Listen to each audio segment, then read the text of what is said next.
We've got a Vintage Joe mail haul here. So over the years, I've been slowly, very slowly, collecting the Tiger Force figures from the original 1988 Tiger Force series of figures. I've been collecting them mint on card. There are still a few that I need, but thanks to eBay, I was able to add one of those figures to the collection and mark him off my list. So this thing was packed exceptionally well. Large cardboard box, plenty of bubble wrap, and he is also shipped in a star case. So let's see what I got here. Aside from a lot of bubble wrap that I may at some point reuse. Does anybody else reuse their packing material?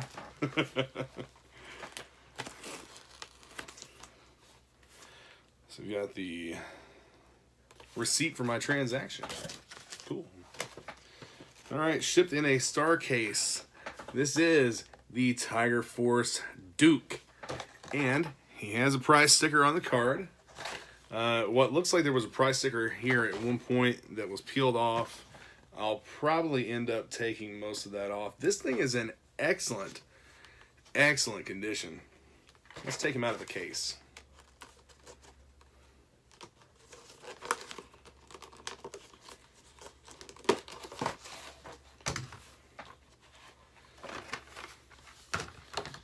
Man, that is a flat card. That is a really flat card. Star cases help out with that a bit, but okay, so a little bit of stickery residue right here. I'm not going to mess with trying to take that off. I've heard that lighter fluid will do it. I don't want to risk damaging the glue on the bubble, like having it seep into the paper and make the glue come off or anything. Yeah, this is not a reseal. This is a factory sealed card. You can tell by the waffle pattern in the glue how it's pressed onto the card, and there's also an indentation, a little bit of an indentation in the back where the machine presses it on. But anyway, we've got a little bit of veining right here. That's not a big deal to me at all.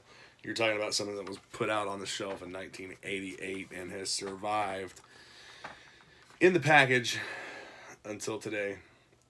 I'm not going to open this guy at all. So one of the things that I can show you on this figure, and it'll probably have to be done with a close-up photo that I will add into the video after this segment. But cracked elbows is something that we see in figures that are still mint on card. Figures that have never been touched, that have never been removed from the package. So I have several that have done it, and I don't really know what I think about it. I won't buy a loose figure normally if it has cracked elbows, but I will buy one mint on card with cracked elbows because it's still sealed. But if you look, his left elbow right there has a little bit of a crack going. And I can't tell. Yeah, it's cracked all the way. It's the other one is starting to crack as well. And I think that it's because you can also see that joint in the elbow is discolored. It's a different color than the rest of the plastic. The plastic's not painted. That green is not a paint app. That green is the actual molded color of the plastic. But I think that when they did the swivel arms like this, I think that this is made of a different kind of plastic to add a little bit more strength to that joint. And I think that's why it discolors that way so much easier. And it could also be the reason why it will crack even if it's still in the package. So I'll take a couple close-up photos of that and add to this. This doesn't take any value away from the figure to me. But if I sent this off and had it graded, like let's say I sent this off and had it AFA graded, that would be something that would take off for. Another noteworthy aspect of this figure is the fact that the bubble is bright, shiny. It's not new, and this is definitely not a repack. But you'll see these sometimes that have a lot of heavy wear, a lot of heavy scuffing, where like people have stacked them up with other figures and they've moved around in a box or whatnot. But that's not something that's heavily present on this one. There's a little bit of scuffing here and there, but it's not anything that's heavily present. I got a pretty good deal on this guy on an eBay auction. Deals are out there. They are out there to be had, but you just have to watch for them, and you have to time those bids just right, bidding at the end of an auction to be able to get something with a decent price. Because, I mean, chances are you're bidding against someone, and that's exactly what I was doing. Someone was doing the same thing I was doing at the same time to try and win this figure. And I just ended up throwing out a higher bid than what they did at that time. But even with the sticker residue and whatnot, I'll probably remove this at some point. It's hard to say when this was put on there, but I'll probably remove it at some point. But I'm not gonna mess with the sticker residue that's on the card, just because I don't want to risk damaging it. It sucks that the original prize sticker is over the Tiger Force emblem, but I do like having the original prize stickers on there. This is still like just touching it. There's a very, very little bit of tack left to it. I could probably peel that off, but I'm not going to, because I like having original price stickers on my vintage Joes that are mint on card. So it just shows a little bit of the life that they've had, a little bit of the life that they've led. I wish that it had the stamp from the store that it came from, like if it came from Walmart or Hills or one of those old great retailers that are no longer in existence. There is no Hills anymore. Hills always had a great toy department too.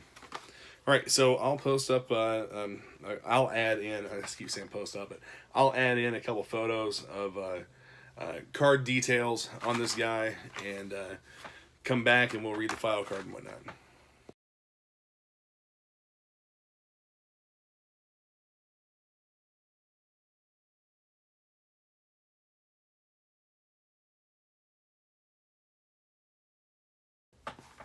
Okay, now that you've seen what I'm talking about with the cracked elbows and the discolored plastic and whatnot, with a mint on card figure, let's take a look at his bio, his file card. Codename Duke, Tiger Force First Sergeant, Squad Leader, Hauser Conrad S, serial number, whatever. Primary military specialty, Airborne Infantryman. Secondary military specialty, Small Arms Repairman. It's interesting. I don't recall that. I guess I just haven't read the bio card in a long time.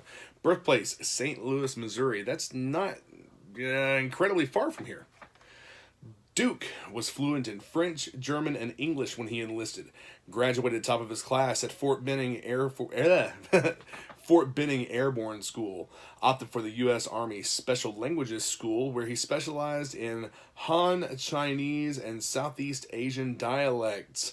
Upon graduation, he served in the Army's Special Forces Unit in Southeast Asia, where he received the Congressional Medal of Honor and 2 Bronze Stars for single-handedly rescuing 34 POWs from a heavily guarded enemy compound.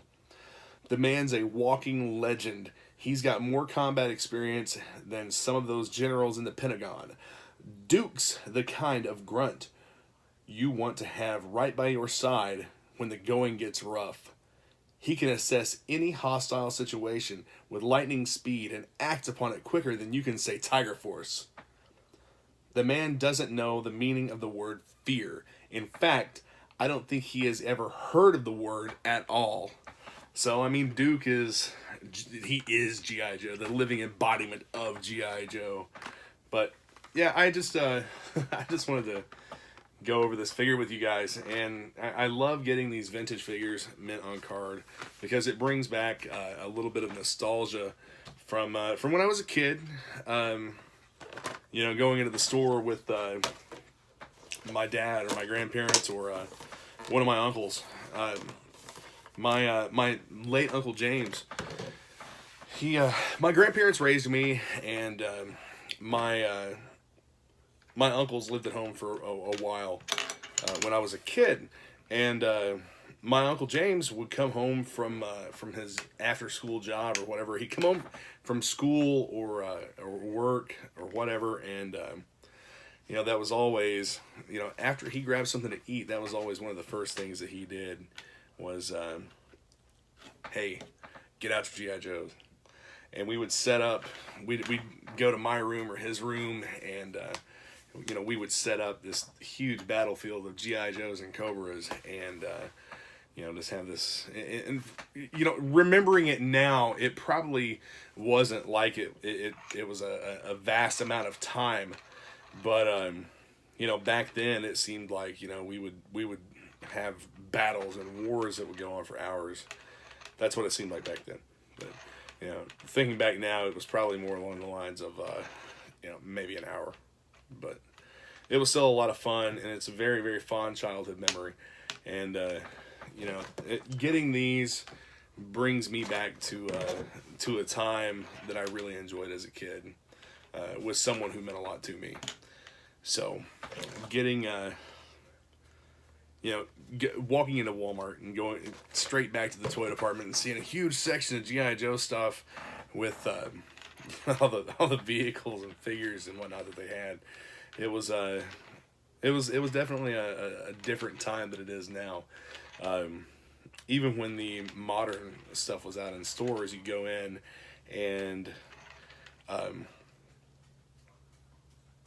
toy departments didn't really have the huge displays like they did when most of us were kids. I mean, there's pictures floating around out there on Facebook from like Toys R Us and a couple of other retailers where you had like an entire aisle of G.I. Joe stuff, and that was one of the things that I remember from going into these department stores like Hills. Hills is about 40 minutes away from me, and I loved going in there because they had a huge G.I. Joe display, and it had all kinds of stuff.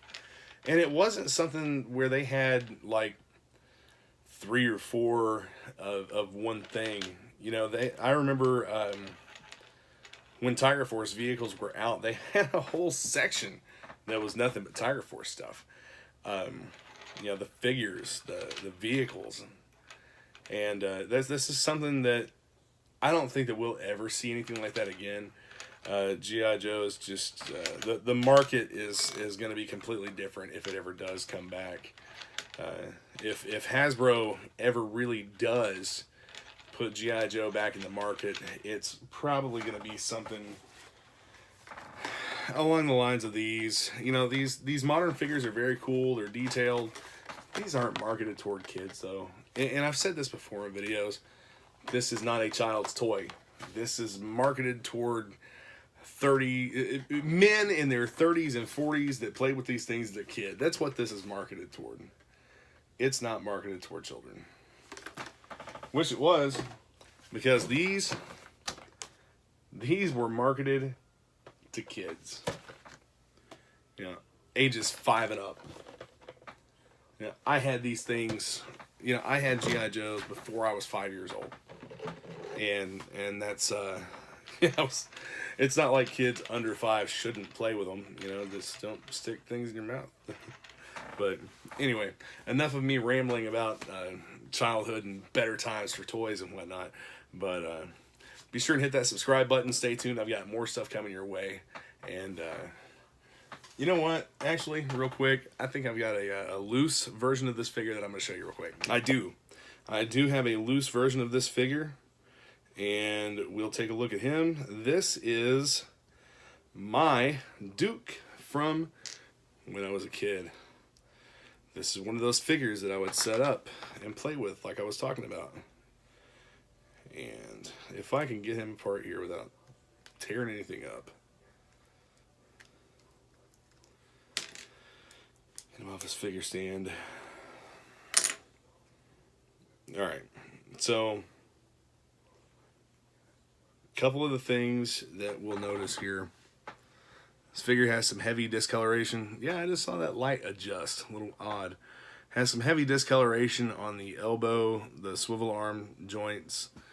The left elbow has a pretty good crack in it. So, like I said, this is one that is from my childhood. I don't know if I'm going to keep this guy or if I'm going to get rid of him.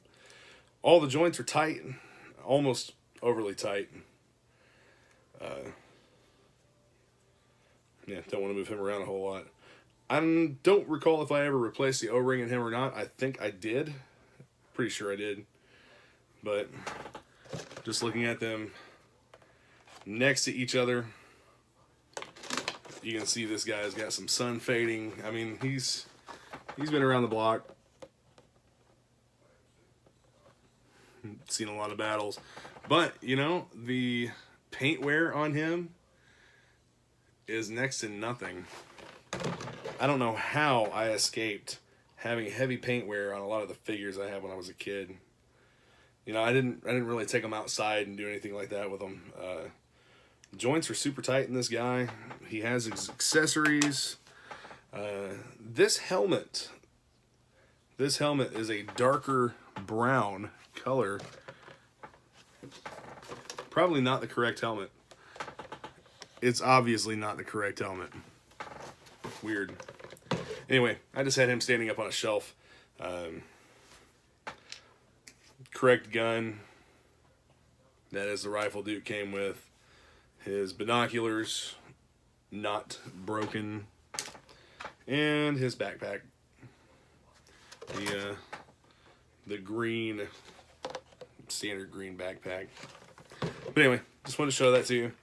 Be sure to hit that subscribe button. I've got a lot more vintage videos that are coming your way, some other cool stuff.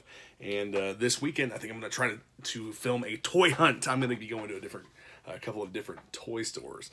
And I'll try to film while I look for and buy some vintage G.I. Joes. There's also a modern piece I'm going after that I'll have on camera whenever I do that video as well. So I hope that you guys enjoy that. Talk to you later.